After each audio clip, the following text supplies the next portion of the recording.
Hola, ¿qué tal a todos y a todas? Bienvenidos a una nueva entrevista acá en Soy TV. Yo soy Josefina Pido y hoy nos encontramos con Tomás Muñoz, quien es enólogo de Viña Carmen. ¿Cómo estás, Tomás? Bien, muy bien, muchas gracias. Gracias Tomás, por invitarme. perfecto, no te preocupes. Tomás, ¿qué es un enólogo? ¿Qué hace? ¿En qué se dedica cuando trabaja en una viña? ¿Y qué es lo que se supone que tiene que saber con respecto al vino? Bueno, un enólogo es como el chef en un restaurante. Es bien parecida la analogía porque nosotros estamos a cargo de ver desde la producción de la uva, o sea, desde la parra, hacia adelante hasta que la recibimos en la bodega, cómo pasar de uva a vino y después todo el proceso para llegar a la botella. Y después toca la parte ya más comercial de vender el vino, ¿cierto? Claro. Tomás, tú trabajas en Viña Carmen. Quería que me contaras más o menos cómo ha cambiado los procesos, tanto en todo el tema de la cosecha, el procesamiento de vino, como el empaque, etcétera, etcétera, ahora que estamos en cuarentena y en un tema de distanciamiento social, o sea, cómo ha cambiado desde que sale más o menos del fruto hasta que llega a nuestro supermercado. Bueno, nos ha pegado fuerte, como a todos en verdad. Nosotros tenemos una temporada que es la más dura, que se llama vendimia, que es cuando cosechamos la uva y la transformamos en vino. Eso es un proceso que en Chile más o menos va desde principios de marzo o fines de febrero hasta puede ser mayo, eh, más o menos. Pero este año fue una temporada mucho más adelantada, por suerte en verdad. Entonces empezamos a cosechar desde finales de enero y terminamos a finales de marzo. Y eso nos ayudó un montón, porque ya a principios de marzo empezamos con los temas de cuarentena. Ya en nuestro equipo, la gente que era más de riesgo, los que eran de mayor edad o tenían alguna condición de salud, los mandamos para la casa y para cuidarlos. Y desde entonces hemos trabajado con cerca de la mitad del equipo. Eso en el tema logístico, pero la producción tiene que seguir, la uva ya estaba dentro, todos los procesos tienen que seguir, la fermentación de la uva para transformarla en vino. Eh, Después de todo ese proceso de fermentación hay que extraer el vino porque para los que quizás entiendan un poco más, el vino tinto sobre todo se hace con la piel, o sea, se fermenta toda la uva con la piel adentro y después hay que separar la uva, la parte sólida del líquido y el líquido es el vino y Perfecto. la parte seca es lo que se conoce como orujo. Y toda esa parte con menos gente fue muy dura. Gracias al equipo, al sacrificio del equipo, en verdad que logramos terminar y seguir avanzando. Y ya desde la botella, o sea, desde el camino del vino a la botella, ha sido un poco lo mismo. El equipo de producción está igual, corto de gente, tratando de hacer cumplir la pega lo máximo posible, lo mejor posible. Eh, pero, pero eso ha sido lo más duro, trabajar con la mitad de la gente ha sido súper difícil. Ahora, en el área de procesamiento que comentabas tú hace unos momentos, obviamente, eh, también entra mucho el tema del agua, sobre todo la uva específicamente trabaja mucho con agua y el año pasado vimos un año que estuvo con una sequía súper grande, pero ahora nos estamos recuperando. De hecho, creo que en Santiago hubo hasta granizo. Entonces, también me gustaría que te refieras un poco a cómo ha sido el agua y cómo finalmente dentro de las distintas cepas de vino eh, entra ese factor.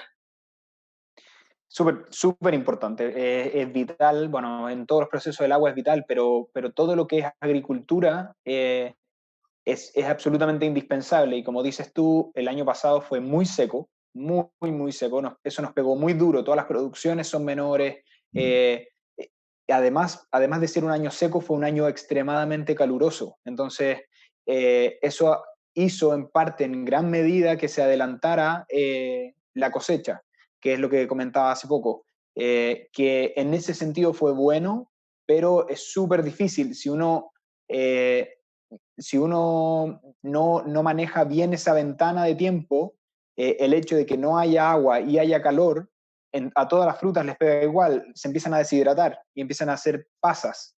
Y la uva tiene que estar fresca para hacer un buen vino. La uva pasa, genera muchos aromas a ciruela, como ciruela, pero como uva sobremadura, y casi mermelada, entonces, que no es lo que queremos hacer. Entonces, es más complicado, pero en este año en particular, gracias a eso, es que pudimos terminar nuestra cosecha bien. O sea, si no se hubiese adelantado como se adelantó, hubiese sido mucho más duro con el tema del coronavirus. Sí, claro. Y ahí específicamente en el área de la producción, o sea, ahora nos encontramos todos en nuestras casas, estamos yendo más al supermercado, comemos más, pero mi pregunta es, ¿tomamos más? ¿Ustedes han visto un incremento en la demanda de distintos vinos? Sí, de todas maneras, por suerte para nosotros, la gente sí está tomando más vino. Hemos superado los planes que teníamos proyectados eh, y la verdad es que es impresionante porque ha sido en todas las gamas o líneas de vino, desde los iniciales, en los más baratos, hasta los más caros. Realmente, obviamente, la pirámide siempre crece igual, o sea, la base, los vinos más baratos se han vendido más y han aumentado más las ventas, pero ha sido un súper buen incremento. Claro, ahí me hablabas un poco de las clasificaciones de los vinos. Y yo personalmente, y quizás mucha gente que se encuentra en sus casas, no sabe específicamente qué es lo que hace un vino para cada distinta clasificación y también en el área de las etiquetas, cuáles son los distintos factores que se toman en cuenta. Entonces, no sé si nos puedes contar un poco cómo se clasifican las distintas uvas y cuáles son las características específicas de cada vino. Sí, claro. Bueno, partir con que cada país tiene sus normas legales, entonces leer una etiqueta en Chile no es lo mismo que leer una etiqueta francesa ni argentina. Bueno, Argentina y Chile son bien parecidas, pero española, etcétera, todas manejan conceptos distintos, pero en Chile los conceptos son simples pero muy amplios. Por ejemplo, bueno, primero obviamente está el nombre de la viña, que sí muestra un poco la trayectoria un poco del que está haciendo el vino, pero no necesariamente es algo por lo que uno debería regir o decidir su compra, ¿cierto? No significa porque la viña sea nueva o sea más chica o menos conocida que el vino es peor. Pero eso es lo que primero se viene a la mente, un nombre conocido, ¿cierto? Después está la variedad y en la variedad hay o sea, es infinita la alternativa que hay, o sea, hay para todos los gustos. Obviamente separando entre blanco y tinto, pero dentro de los tintos, el Cabernet Sauvignon o el Carmenero, el Merlot, las típicas variedades que conocemos aquí en Chile, el Syrah, son muy distintas unas de otras. Algunas son más, no quiero ser demasiado específico, pero son más astringentes, son más duras o requieren más acompañamiento de comida que otras. Hay gente que le gusta esa firmeza de los vinos y hay gente que prefiere vinos como un Pinot Noir, que sigue siendo un tinto, pero es mucho más suave, más delicado. Eh, Ese es otro punto. Después está el tema del valle, pues, de dónde viene esa uva, y eso es vital. O sea, tener un Cabernet Sauvignon de una zona fría no quiero decir que es imposible, pero es muy difícil o es más difícil que esa uva madure y genere un vino más suave. Entonces, en ese sentido, las variedades se van posicionando, que en Chile eso está bien definido. No, es muy raro que vayas a encontrar una etiqueta que diga Cabernet Sauvignon de Casablanca. En general son de Maipo, de Colchagua, de Maule, de zonas más cálidas. Y ahí quería Entonces, entender un poco, porque ya, yo, por ejemplo, yo no conozco mucho de vinos. A la hora de yo mirar una etiqueta y la gente que está también escuchando mirar una etiqueta, ¿qué deberían buscar para encontrar algo que les guste? Por ejemplo, si es que les gusta algo mucho más suave o algo mucho más dulce, ¿qué palabras o qué conceptos que tú conozcas deberían buscar en la etiqueta para encontrar algo que quieran llevarse? mira, mis recomendaciones por lo menos, es que cada uno tiene que más o menos definir qué es lo que quiere tomar, sin saber qué vino, si prefiere algo, la gente en general sabe si prefiere cosas más ácidas, más dulces, si es de sensaciones más fuertes o le gusta más algo más suave, más allá del vino a comprar. Y ya teniendo eso en mente, hiciste el 80% de la pega. Si uno sabe que le gustan las cosas más dulces, intentaría irme primero como introducción hacia el vino. Podrían partir por vinos o literal vinos dulces como el Late Harvest o algún quizás un espumante dulce, o partir por variedades que sean menos agresivas en boca, como te comentaba yo, el Pinot Noir, que es bien suave. No, no significa que sea más dulce, no significa que tenga más azúcar, pero son sensaciones más redondas en boca, que van haciendo sensaciones más parecidas al dulzor, ¿ya? Y después ya una vez esta persona empieza a introducirse más en el mundo del vino, puede ir dándose cuenta que el dulzor o la suavidad puede ser perfectamente encontrada en un Cabernet Sauvignon o en un Syrah, y no por notas de azúcar, sino porque el tanino que vamos a ir hablando tiene una suavidad que genera sensaciones dulces, pero sin tener ni las calorías ni mucho menos del azúcar. Perfecto. Eh, También me gustaría que te refirieras un poco a eso y también, por ejemplo, vemos siempre las etiquetas que sale como notas de chocolate, notas de madera, que nadie sabe cómo sabe la madera, pero ok. Entonces, quería que explicaras un poco ese tipo de cosas y el concepto de los taninos también que mencionaste. Bueno, es un mundo. El tema primero de las notas de cata, la idea, el concepto de una nota de cata es hacerlo fácil. Se perdió un poco el concepto, pero la idea es que uno pueda leer esta nota y decir, ok, se entiende que es, por ejemplo, como te comentaba antes, de sensaciones más dulces, es un vino más hacia notas más frescas, tipo ácidas, o más astringente, de sensaciones más fuertes. Esa es un poco la idea, que te oriente a qué es lo que hay dentro de la botella, pero claro, si de repente aparece una nota de cata que dice tiene aromas a cáscara de nuez, uno queda como, ¿qué es esto? ¿Qué se supone que debería entender yo con esto? Lo que sí me gustaría como especificar es que mucha gente que no sabe esto, pero el vino cuando dice tiene notas de chocolate, notas de vainilla, el vino legalmente no puede tener ningún aditivo que no sea uva o madera, y punto, no hay más. Entonces, no es que tenga chocolate, no es que tenga vainilla, no se le agrega nada, eso es ilegal, no se puede hacer. Eh, Se puede hacer en una sangría, pero no en vino. Eh, entonces, eso es súper importante, entender que estas notas son percepciones de ciertas personas. O sea, yo podría ir al minuto de escribir la etiqueta para definir este vino, podría decir, este vino tiene notas a chocolate, entendiendo que tiene unas notas semi-tostadas y sensaciones dulces. Ese es un Ujú. poco el foco. Y sensaciones que me recuerdan a mí a chocolate, pero no significa que tengan extractos de chocolate, ni mucho menos. Eh, y además el tema de la madera es otro mundo. O sea, eh, la madera no solo hay distintos tipos de madera refiriéndome a distintos árboles, sino que hay distintos tostados. Se puede tostar la madera a distintas temperaturas y de distintas maneras. O sea, si yo lo pongo a tostar por fuego, no es lo mismo, no entrega las mismas notas de aroma o sabores que si yo lo pongo a tostar en humo o en brasa o por convección eléctrica. Son distintos estilos y van entregando notas distintas. Entonces, mientras yo más tostado le entregue, más notas por ejemplo, a café te pueden dar. Puede pasar por el chocolate, terminar, si son notas dulces, pueden pasar a caramelo o algo más tostado, ¿cierto?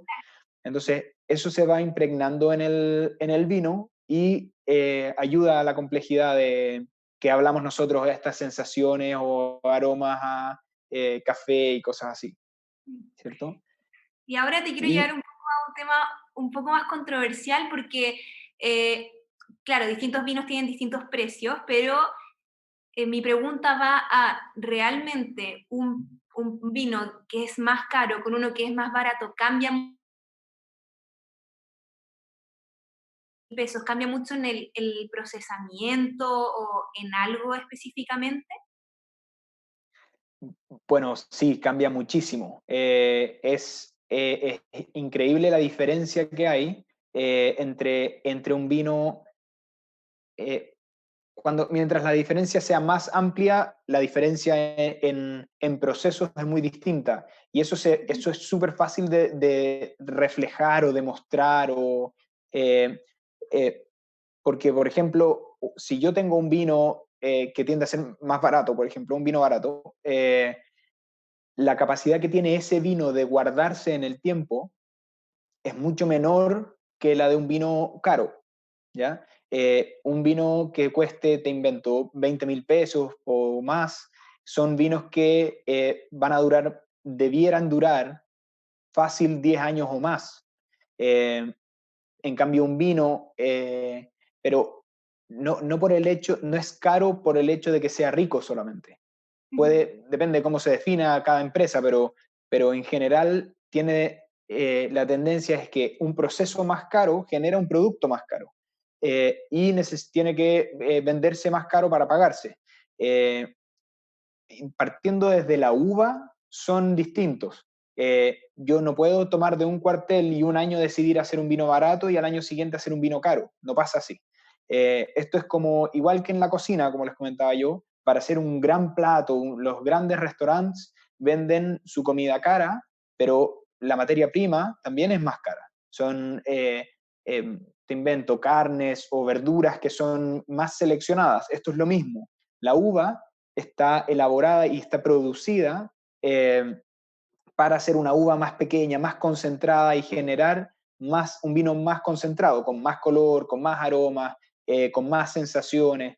Y todo eso significa que, por ejemplo, en rendimiento, yo en una misma hectárea produciría menos kilos que en una hectárea para vino más barato, que generaría más kilos. Entonces mm, estaría más diluido la materia seca del vino, ¿cierto? Entonces, perfecto. todos los procesos van a eso, o sea, Mm. son más caros. O sea, finalmente el mundo del vino es súper, súper extenso. Para más o menos terminar esta entrevista, quería que nos dijera a todos los que están escuchando también cuáles son los tips o los consejos que tú darías a aquella persona que tanto recién está entrando en el mundo de los vinos y no sepa por dónde empezar o qué comprar para ir al supermercado y finalmente qué es lo que tiene, hacia dónde se tiene que concentrar. Uf, qué buena pregunta. Mira, tips pueden haber miles. Yo creo que en esta industria, en el mundo del vino, uno de los grandes plus que hay, las grandes posibilidades, es que la infidelidad es súper buena. El ir probando distintas cosas te abre el mundo. Yo sí creo en cierta fidelidad en el mundo del vino que eh, muchas personas y amigos me preguntan, ¿cuál es tu caballo de batalla? Le dicen, o el vino que tú siempre tomas para irte a la segura, ¿cierto? Eh, Eso es un tipo de fidelidad, pero es súper importante ir probando, ir abriendo ese horizonte. Hay mucha gente que me ha dicho a mí, no, no me gustan los vinos ácidos, y yo les doy el vino más ácido que tenemos y se enamoran, porque no se trata solo de limitarse, se trata de abrir la mente y ir probando cosas. El balance en los vinos va siendo distinto. No porque te gusten las cosas dulces, solo vas a tomar Late Harvest, que es vino dulce. Hay que probar otras cosas. Eso yo creo que es lo primero, el abrir la mente. Y lo segundo, creo que a medida que den ese primer paso, pueden empezar a identificar. Creo que es súper importante, más que solo tomar el vino y tomar lo que sea, es ir viendo qué es lo que más te gusta. Yo partiría por las variedades, eso es lo más importante. Definir si te gustan más los blancos, los tintos es un tema, pero dentro de los tintos, por ejemplo, empezar a ver qué variedades existen y probar una y después compararla con la otra y ir viendo cuál te gusta más, es súper importante. Creo que ya con eso abres una infinidad de posibilidades. Perfecto, Tomás, se nos hizo súper corto. Muchas gracias por venir. No, muchísimas gracias a ti, se pasaron. Gracias por invitarme. Y a todos los que nos están viendo ahora mismo, muchas gracias también por escucharnos y nos vemos en una próxima entrevista acá mismo en Soy TV. Chao, cuídense todos.